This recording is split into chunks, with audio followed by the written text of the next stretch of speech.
The way we get our news has changed a lot over the years. When you think back to some of your first experiences with the news, you may think about reading the newspaper, listening to the radio, or watching TV. TV news specifically is something to dissect.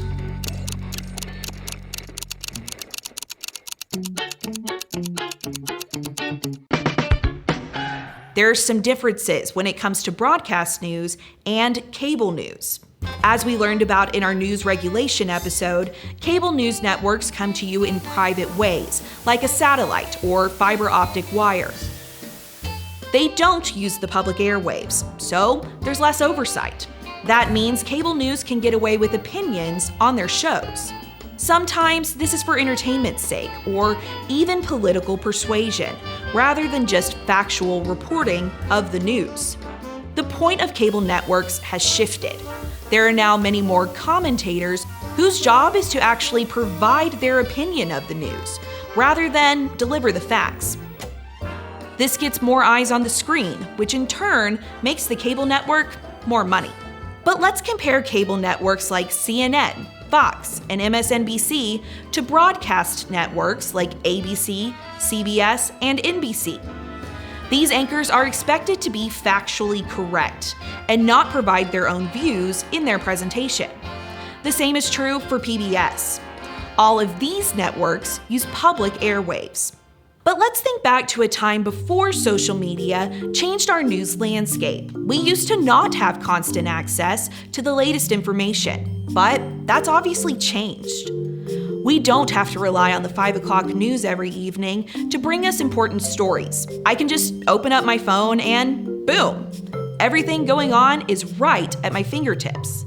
This is partially why cable news networks engage in so much commentary-based programming. While not all of the programming falls into the entertainment category, they're filling this 24-hour news hole that's appeared. If you're on the air 24 hours a day, 7 days a week, that's a lot of time to fill. Broadcast news shows are way shorter, usually 30 minutes to an hour. With that short of a time slot, factual and to-the-point reporting is prioritized. Both types of networks serve their own purpose. It's important to be aware that cable networks often have a political agenda they're working toward.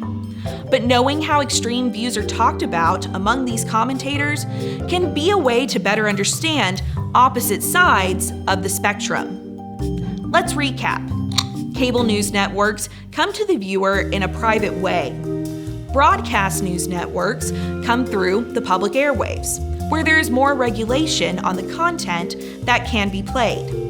At the end of the day, knowing where different networks come from and how they operate is key when it comes to choosing where you want to get your news.